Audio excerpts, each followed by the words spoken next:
is a double literal value is assigned to a double variable. So let's go back to the code and understand more on data types. In order to understand variables and the declaration statements better, we need to understand two memory structures, stack and heap.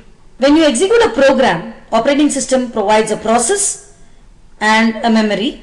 JVM manages the memory by creating different memory structures to hold different data in it. So we have two main structures called as heap and stack, so which we will discuss in the next slide. You see a sample code which is written. We have already seen what are local variables. In this code you also see two new variables, which is instance variables.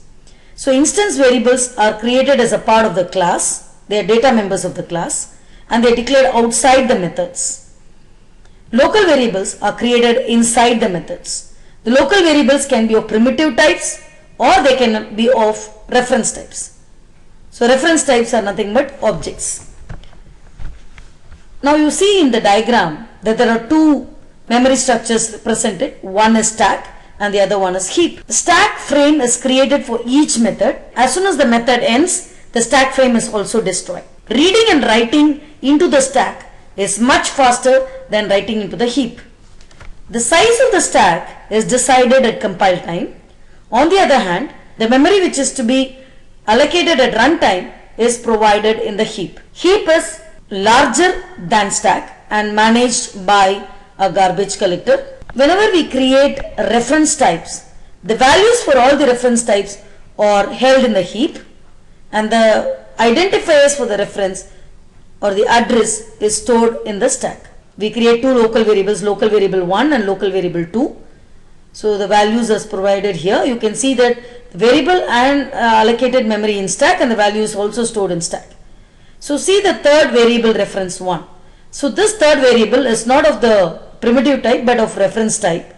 So it is going to hold an address which is stored in the stack and the value is stored in the heap. So the address is a location pointing to the heap.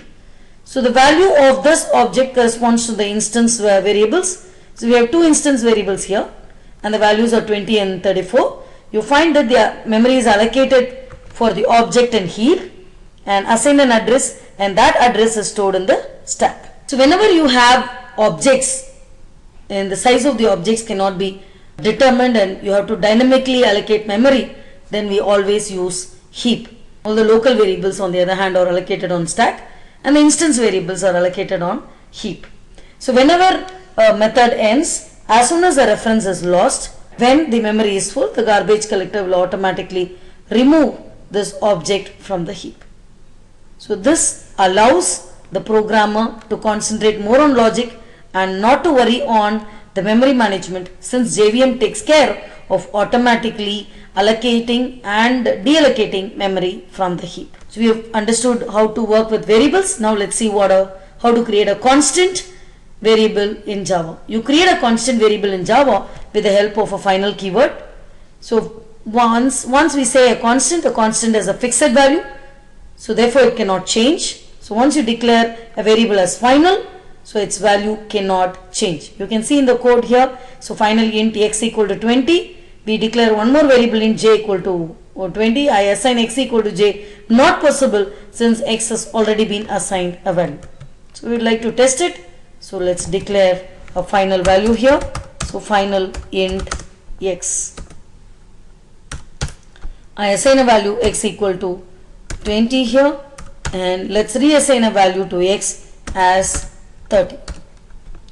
So as soon as you assign it, you find that there is going to be an error message. So it's going to specify that the final local variable x may already have been assigned. So if you execute it, you want to get a compilation error that the constant value cannot be initialized again. So exception in thread, unresolved compilation problem, the final local variable x may already have been assigned. So finally variables can be initialized only once, so you cannot modify it once initialized. So this is how you create constants in